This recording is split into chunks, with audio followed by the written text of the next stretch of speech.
kehadirat Allah Subhanahu wa Ta'ala, karena pada malam hari ini kita sama-sama dapat berkumpul bersilaturahim dalam rangka thalabul ilmi. Selawat dan salam semoga selalu tercurahkan kepada junjungan Nabi besar Nabi Agung Nabi Muhammad Shallallahu Alaihi Wasallam. Semoga yang hadir di sini selalu dalam lindungan Allah Subhanahu Wa Taala. Amin ya Rabbal alamin.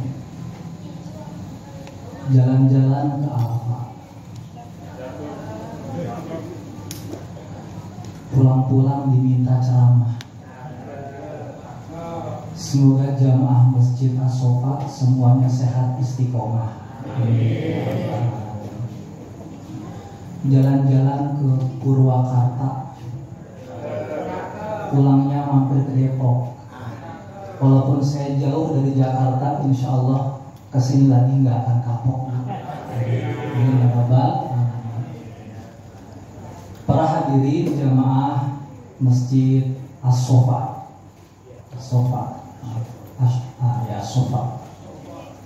Alhamdulillah pada malam hari ini kita insya Allah akan mengulas sedikit tentang hikmah yang dapat kita ambil dalam peristiwa Isra Mi'raj Nabi besar Nabi Muhammad Sallallahu Alaihi Wasallam. Banyak mengalami dinamika dakwahnya ketika beliau umur 40 tahun menerima wahyu dari Allah Subhanahu wa Ta'ala. Dalam proses dakwahnya ternyata tidak mudah, Pak. Banyak ujian cobaan. Bahkan orang-orang yang selama ini mendukung dakwah beliau, di antaranya yang berperan paling utama itu adalah istrinya, Khadijah.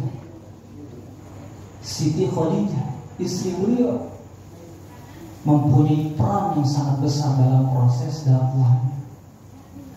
Karena Siti Khadijah ialah yang pertama beriman kepada Rasul Sallallahu Alaihi Wasallam tatkala beliau pertama kali menerima wahyu.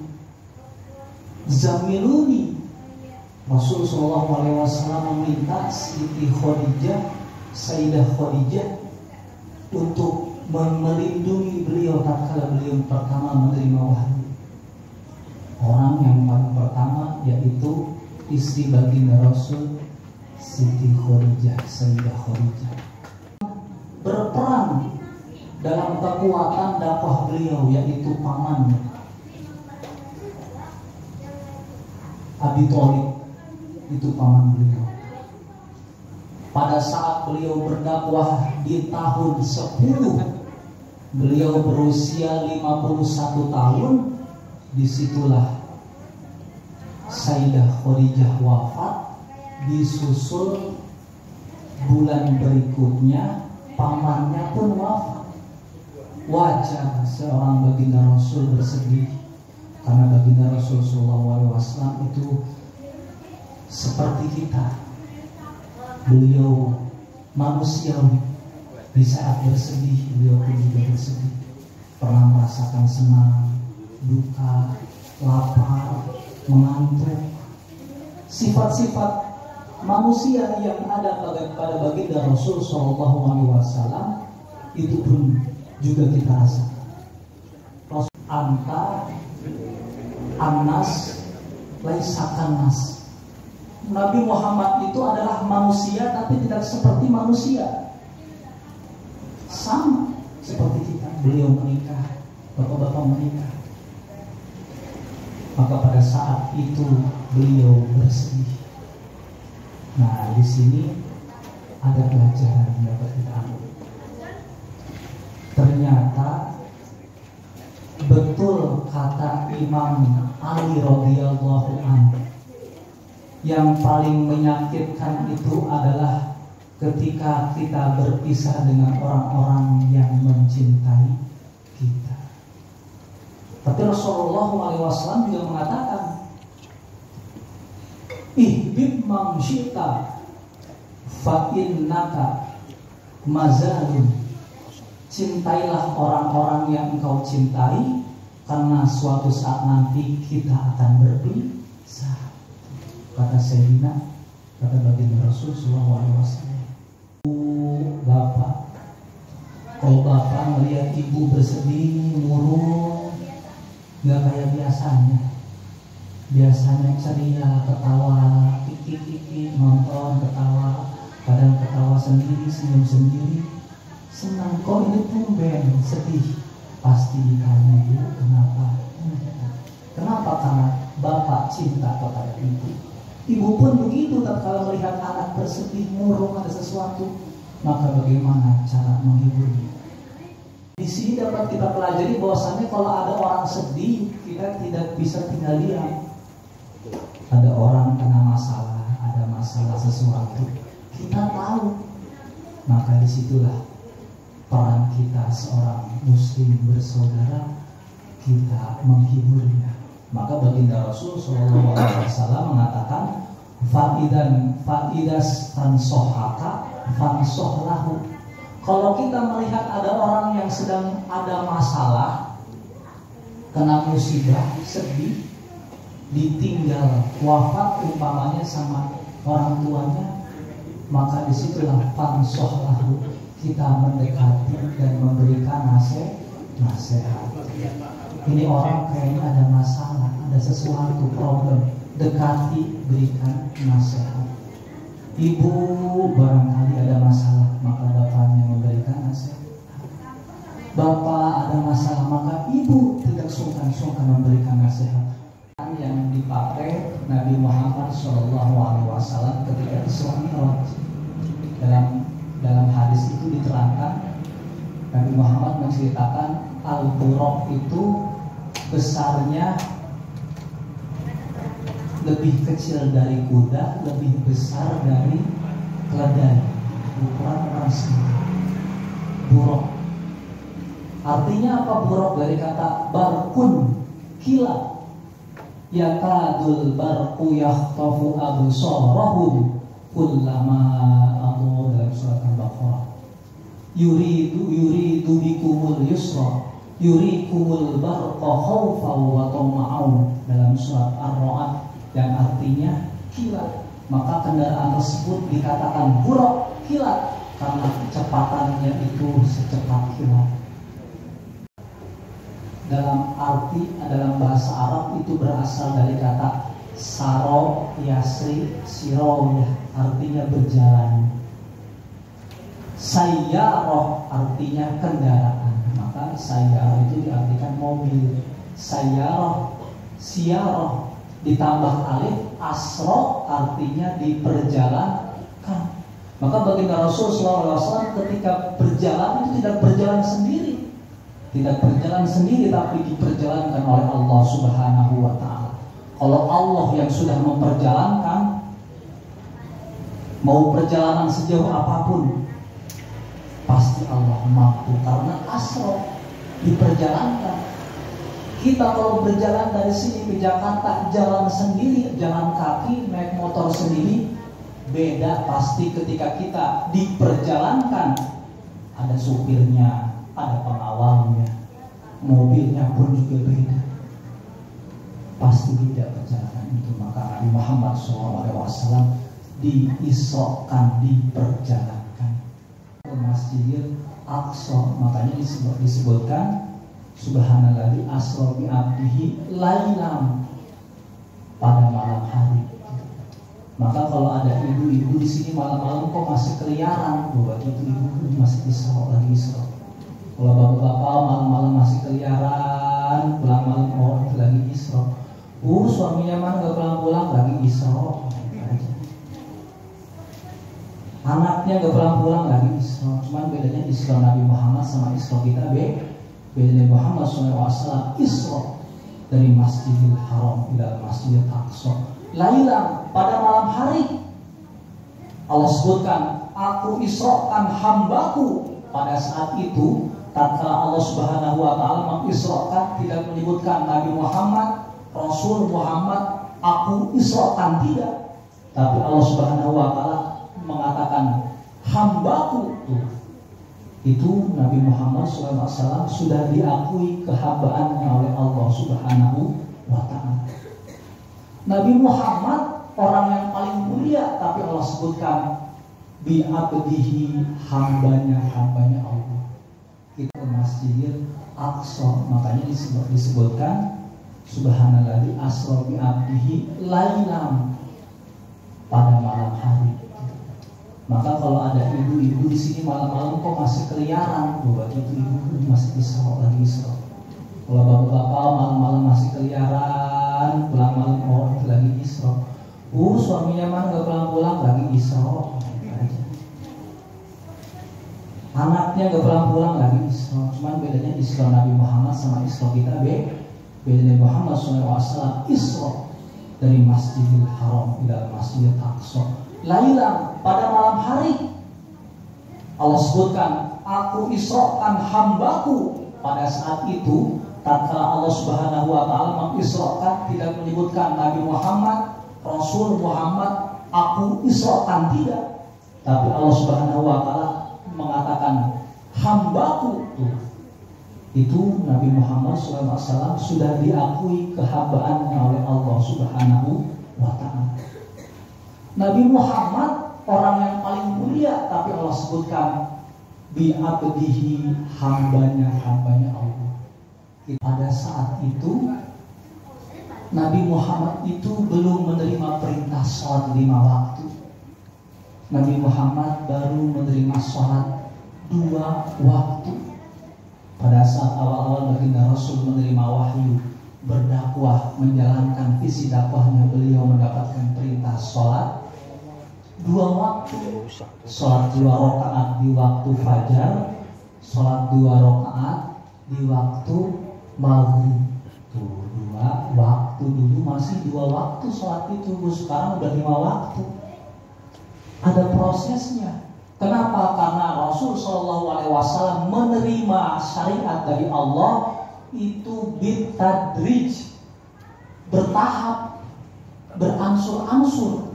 Enggak tiba-tiba langsung perintah ini bertahap. Supaya tujuannya apa? Memudahkan baginda Rasul dan memudahkan umatnya untuk menjalankannya. Lama-lama perintah haji bertahap. Baginda Rasul SAW sholat, maka ada perintah-perintah sholat dalam Al-Quran itu sebelum ada perintah sholat 5 waktu. Inna a'tainakal kautsar fasholli sholat. Idza sholat dalam surat Al-Alaq, baginda Rasul sholat. Sholat diikuti dengan para sahabatnya, Sayyidah Khadijah, Sayyidina Ali, sahabatnya sholat di belakang baginda Rasul Sallallahu Alaihi Wasallam. Ternyata baginda Rasul dipanggil, diundang oleh Allah Subhanahu wa Ta'ala untuk menghadap. Nabi Muhammad yang undang bukan presiden, bukan menteri, bukan pejabat. Allah langsung yang undang. Mengapa diundang oleh Allah Subhanahu wa Ta'ala? Karena kekasihnya. Ibu pernah diundang sama Bapak Presiden? Bapak pernah diundang sama Bapak Presiden? Bukan diundang, memang kita mah datang sendiri, nggak diundang. Diciptakan sebelum diciptakannya Nabi Adam. Bahkan Nabi Adam itu tatkala beliau diciptakan oleh Allah Subhanahu wa Ta'ala, heran, ini di surga, di arsy, di atapnya itu banyak tertulis Allah Muhammad. Ada nggak di sini? Ini lagi beribadah ya. Bisa di sini Allah Muhammad. Itu sudah tertulis di arsy-nya Allah, di surganya Allah Subhanahu wa Ta'ala. Maka tatkala Nabi Adam, idza khuliqal Adam idhab fasalim, kata Allah, Nabi Adam, engkau sudah diciptakan, maka kamu silahkan bermain di surga, fasalim, dan tebarkan salam. ketemu makhluk Allah di surga, Nabi Adam salam assalamualaikum, ketemu malaikat salam assalamualaikum, ketemu Pak RT salam assalamualaikum, ketemu ibu pengajian salam assalamualaikum. Di surga tidak semuanya menjawab salam Nabi Adam. Ada yang kiranya kurang berakhlak kepada Nabi Adam. Maka Allah Subhanahu wa taala mengatakan wa idh qulna lil malaikati isjudu li Adam fasajadu. Sujud, diperintahkan sujud. Nabi Adam adalah orang yang pertama yang menyebarkan salam di surga. Maka kita nih yang sekarang sering doyan menyebarkan salam, ketemu orang salam, ketemu anak kecil salam, ketemu yang lebih tua salam, yang lagi naik motor ketemu orang yang berjalan salam, yang lagi naik mobil ketemu naik motor salam. Itu adalah ciri-ciri penduduk surga. Amin ya rabbal alamin. Ditemani oleh malaikat Jibril. Tatkala beliau sampai pada Masjidil Aqsa pada malam hari, beliau melakukan sholat dua rakaat di Masjidil Aqsa. Mengapa ke Masjidil Aqsa? Karena pada saat itu beliau sholat dan sahabat sholat itu masih menghadap kiblatnya Masjidil Aqsa, belum Masjidil Haram, belum Mekah. Pada saat ini masih di Palestina. Palestina adalah Masjidil Aqsa yang ada di situ adalah tanah yang diberkahi Allah Subhanahu wa taala. Semua nabi dari zaman Nabi Musa semuanya berasal dari Palestina, Masjidil Aqsa. Maka pada saat Nabi Musa dikejar-kejar oleh Fir'aun, umatnya kata Allah, udkhulu fil ardil muqaddasah. Kamu berlindung ke tempat yang aman, ke tanah yang aman, tanah yang diberkahi, yang suci, yaitu ke Baitul Maqdis yang ada di Palestina. Maka itulah pelajaran, tidak meninggalkan tempat-tempat bersejarah yang di situ tempat orang-orang soleh.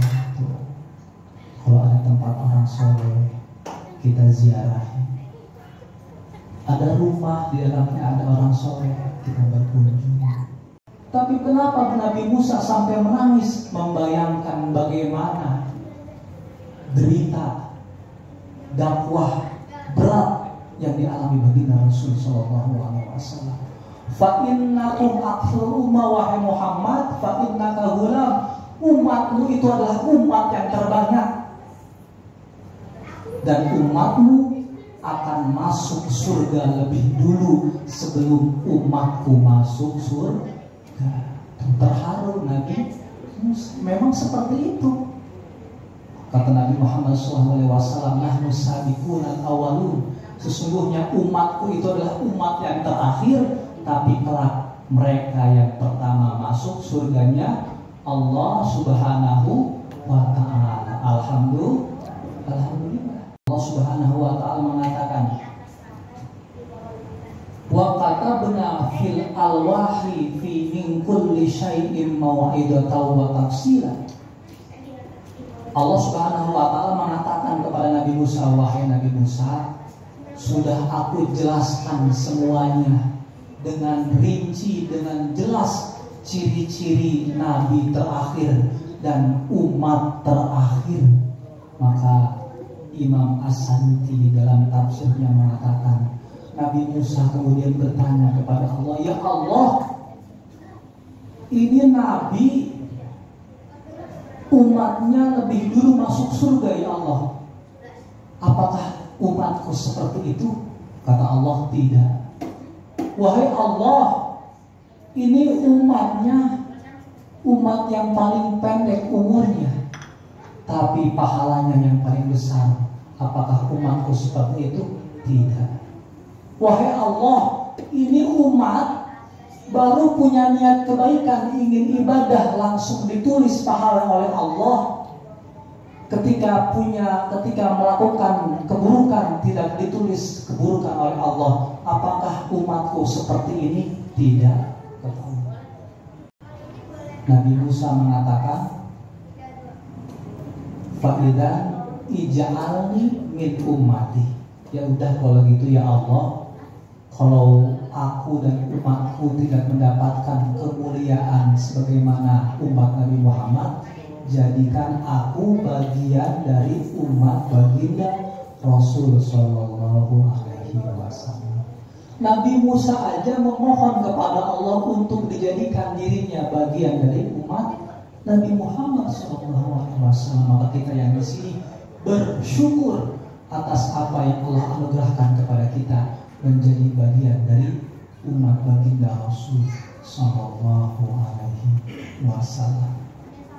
Muhammad membawa perintah sholat 50 waktu, hadiah dari Allah Subhanahu Wa Taala. Tapi Nabi Musa bertanya, wahai Muhammad, dapat apa?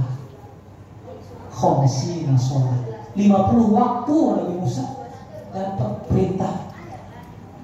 Lantas apa Nabi Musa mengatakan? Kata Nabi Musa, mendengar perintah sholat 50 waktu, irji' ila rabbika fas'alit tahfif fa inna ummatukum ad'aful ummah wa akthar wa aghlabukum sittina wa sab'ina umrah. Wahai Nabi Muhammad, kembali ke Allah, minta keringanan. Sesungguhnya umatmu itu adalah selemah-lemahnya umat. Kebanyakan umatmu itu hanya hidup 60 sampai 70 tahun. Ad'aful ummah, kata Nabi Musa. Pengalaman beliau, umatku adalah umat yang kuat, umatku adalah umat yang terbaik. Nabi Musa mengira seperti itu. Tapi tak diperintahkan sholat, semuanya menjadi lemah. Nabi Musa umatnya hebat-hebat, tak? Makanya Nabi Musa itu mukjizatnya bisa menghidupkan orang yang sudah mati, bisa menyembuhkan orang yang buta, bahkan tongkatnya bisa berubah menjadi ular. Mukjizatnya Nabi Musa. Mengapa demikian? Karena pada saat itu orang-orang di sekitarnya mempunyai kemampuan seperti itu. Minta keringanan, udah dikurangi sampai 5 waktu akhirnya. Sampai 5 waktu. Membawa 5 waktu, kata Nabi Musa, kembali lagi, minta keringanan lagi. Udah gak sanggup. Udah 5 dari 50 jadi 5, udah gak sanggup. Malu sama Allah Subhanahu Wa Ta'ala. Udah nih saya bawa aja 5. Saya ajarkan umatku, saya ajarkan sahabatku, akan aku ajarkan bagaimana mereka melakukan sholat 5 waktu. Maka pada saat waktu subuh, malaikat Jibril datang. Nabi Muhammad dapat perintah sholat 5 waktu ya? Iya, yuk sholat yuk. Kita ajarkan sholat subuh 2 rakaat. Datang malaikat Jibril kepada Muhammad, diajarkan sholat 2 rakaat, diajarkan wudhu, diajarkan sholat, diajarkan 2 rakaat, bacaannya, gerak-geriknya. Shollu kama ra'aitumuni usolli. Maka sholat itu langsung melihat langsung Nabi Muhammad bagaimana malaikat Jibril sholat.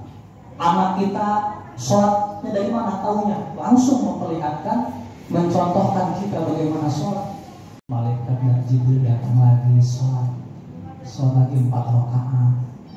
Nggak protes dari Muhammad. Perasaan tadi malaikat Jibril subuh 2 rakaat, terus sekarang zuhur 4 rakaat sih. Bisa nggak 2 rakaat lagi? Ditawar. Enggak, terima 4 rakaat. Asar 4 rakaat. Terus diajarkan. Sampai maka sholat yang pertama itu, perintah sholat yang pertama itu diriwayatkan sholat duhur. Sholat duhur itu pertama ketika Rasul melakukan, diajarkan langsung oleh malaikat Jibril, terus diajarkan. Maka diajarkan pula para sahabat, para keluarganya diajarkan oleh baginda Rasul Sallallahu Alaihi Wasallam. Masih menghadap Baitul Maqdis, sholat masih menghadap Baitul Maqdis yang ada di Palestina. Ternyata wajah kami sama Nabi Muhammad setiap malam melihat langit, ada harapan, ada keinginan, tapi berat diucapkan. Kenapa? Malu, sungkan kepada Allah Subhanahu wa Ta'ala. Tapi Allah mengetahui isi hati Nabi Muhammad, maka Allah katakan, qad nara taqalluba wajhika fis sama ifalal waliyannaka qiblatan tardoha fawalli wajhaka syatral masjidil haram. Wahai Nabi Muhammad, aku lihat kamu setiap malam selalu mengadahkan wajahnya ke langit. Aku tahu kamu ingin kiblat itu berpindah dari Masjidil Aqsa ke Masjidil Haram. Fawalli wajhaka, maka pada saat ini kamu palingkan wajahmu ke Masjidil Haram. Langsung beliau berbalik. Pada saat sholat langsung berbalik ke Masjidil Haram. Dan alhamdulillah sampai sekarang kita sholat kiblat kita Masjidil Haram. Allah Subhanahu wa Ta'ala. Sholat yang diajarkan begitu Rasul Sallallahu Alaihi Wasallam.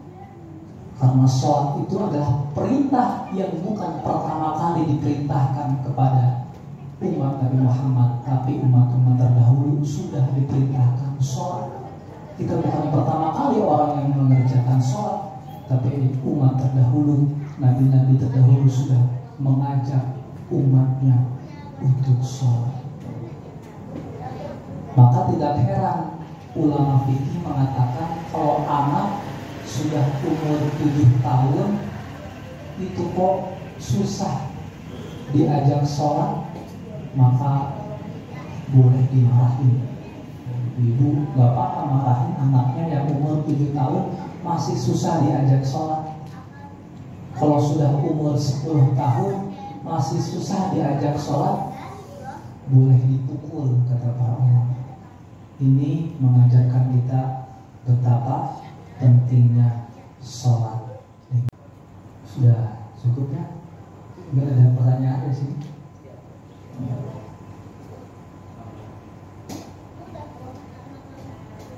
Baik, terima kasih Pak Ustaz atas tausiahnya. Semoga kita mendapatkan pelajaran dan keberkahan dari tausiah Bapak Ustaz Muhammad. Untuk selanjutnya sesi tanya jawab kita kasih kesempatan kepada Bapak Ibu yang masih ada yang kurang jelas. Kami persilakan. Hijrah perintah sholat 2 waktu. Kemudian setelah itu ada perintah sholat 5 waktu, itu masih di Mekah. Ketika beliau sudah hijrah di Madinah, baru ada perintah atau ada keringanan untuk rukhsah. Alhamdulillah kita oleh Allah Subhanahu wa Ta'ala dibolehkan untuk rukhsah, bahkan qadha. Itulah kelebihan syariat baginda Rasul Sallallahu Alaihi Wasallam. Ketika syariat Nabi Muhammad turun, kemudian kita tidak mampu melakukannya, bukan umatnya yang dipaksakan untuk melakukan syariat tersebut, tapi oleh Allah Subhanahu wa Ta'ala syariatnya dirubah, dipermudah, dikasih keringanan. Supaya apa? Supaya umat Nabi Muhammad terhindar dari meninggalkan itu. Contoh rukhsah. Rukhsah itu pernah Nabi Muhammad itu ketika di Madinah, ketika safar, beliau melakukan sholat safar. Di situ mulai sholat safar itu di Madinah. Sholat qadha juga, sholat jamaah juga. Baginda Rasul SAW mengatakan, sahabat banyak yang meriwayatkan bahwa Nabi Muhammad itu melakukan qasar dan jamaah ketika perjalanan, fi safar, wal marad, wal khauf, wasyiddatul har. Ketika dalam keadaan safar, ketika sakit, ketika keadaan waktu itu khauf, ketika peperangan. Baginda Rasul kan mengatakan sholatul fardhi khairum minal hadiah, lebih baik dari sholat jamaah itu 70. Sejarahnya ya beliau itu pertama sudah mulai sholat di depan Ka'bah, tapi itu banyak sekali cacian makian. Luar biasa ketika beliau sholat jamaah di depan Ka'bah. Dilempar ini, dilempar itu, segala macam cobaan itu. Maka baginda Rasul pada saat itu membangun masjid di Madinah, dan disitulah mulai sholat berjamaah. Sholat berjamaah yang beliau lakukan itu, beliau sudah berjamaah duluan menjadi makmum dari malaikat Jibril. Kemudian setelah itu diikuti Sayyidina Ali, para sahabat yang lainnya. Bahkan pernah Rasulullah itu ketika sholat berjamaah lupa rakaat, bukan lupa, sengaja. Beliau sengaja disingkatkan rakaatnya, kemudian sujud sahwi.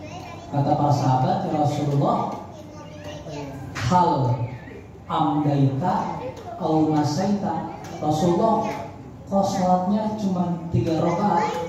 Apakah lupa atau sengaja? Kata Rasulullah, saya ngilangnya 4 rakaat. Padahal kenyataannya 3 rakaat kita gitu kan. Sholat udah yakin di 4 rakaat, ingetin kurang 1 rakaat gitu. Maka di situ Nabi Muhammad melaksanakan sujud sahwi. Itu artinya mengajarkan kepada para sahabat. Di situ sudah mulai sholat jamaah itu bertahap. Sholat jamaah itu mulai bertahap. Ketika dulu perintah sahabat sholat berjamaah secara sembunyi. Ketika sudah mulai banyak, sudah mulai di depan Ka'bah, itu pun bertubi-tubi luar biasa ketika sholat di depan Ka'bah itu. Cacian, lempar, segala macam. Tapi alhamdulillah semuanya bisa ketika beliau, terutama ketika hijrah ke Madinah. Kata baginda Rasul Shallallahu Alaihi Wasallam, yamutul mar'i ala ma sya'alaihi. Wafat dan meninggalnya seseorang itu sesuai dengan kebiasaan dia hidup di dunia. Insya Allah kita membiasakan beribadah, membiasakan amal soleh. Insya Allah kita pun wafat dalam keadaan beramal soleh. Amin ya rabbal alamin. Afdalul dzikri fa'alam annahu la ilaha illallah. Sebaik-baiknya zikir adalah la ilaha illallah. Nah, para sahabat mengatakan, kaifa nujaddidu imanana ya Rasulullah, bagaimana kita memperbaharui iman kita? Iman kita itu kadang naik, kadang turun. Dan waktu naik, masya Allah, sebelum waktu sholat sudah datang. Tapi ketika turun iman kita, depan masjid suara toa gak kedengeran lagi turun. Tapi kata Rasul SAW, jadidu imanakum, perbaharui iman kalian dengan memperbanyak zikir la ilaha illallah. Marilah kita sama-sama. La ilaha illallah, la ilaha illallah, la ilaha illallah, la ilaha illallah, la ilaha illallah, la ilaha illallah, Muhammadur Rasulullah. Awal bulan suami gajian, tinggal istri menikmatinya. Siapa orang rajin pengajian, pasti berkah hidup dan matinya. Orang tua sudah pada mati, moga bahagia di alam kuburnya. Siapa orang rajin silaturahmi, pasti selamat panjang umurnya. Orang yang bermutu pasti jaga gaya hidupnya. Siapa orang sholat 5 waktu, pasti tenang selama hidupnya. Muhammadin fil awalin, Allahumma shalli ala sayyidina Muhammadin fil akhirin, wa sallim radhiyallahu ta'ala min sahabati Rasulillah ajma'in. Allahumma shalli ala sayyidina Muhammad sallallahu alaihi wa taqaddilna biha jamil hajat wa tutahhirna biha min jami' sayyi'at wa tarfa'na biha indaka 'ala darajat wa tuballighuna biha aqsal ghayat min jamil khairati fil hayati wa ba'dal mamat. Allahumma ij'al jam'ana hadha jam'an marhuma wa la tafarraqna min ba'dina tafarruqan ma'suma. Allahumma la tad'a lana dhanban illa ghafarta wa la 'aiban illa satarta wa la daynan illa qadaita wa la hamman illa farajta wa la qada' min hawaiji dunya wal akhirati illa qadaitaha ya arhamar rahimin. Amin amin ya rabbal alamin. Kurang lebihnya sebelum saya tutup ada yang lupa perkenalan. Ya, mau perkenalan di akhir biar semakin penasaran gitu. Beneran ke akhir gitu. Saya namanya Ahmad Noval Alwan, nama panggilannya Noval. Saya kelahiran Bandung, Cicalengka Bandung, Sunda, tapi keseringan biasa di luar, bukan luar biasa. Akhirnya kalau ngomong Sunda itu agak repot, tapi insya Allah masih bisa lah, masih paham. Ya alhamdulillah pernah pesantren, pernah nyantri, pernah mondok, pernah belajar sedikit. Alhamdulillah saya ditakdirkan oleh Allah Subhanahu wa taala menjadi bagian dari TNI Angkatan Laut. Saya sekarang Letnan 2, baru 4 tahun dinas.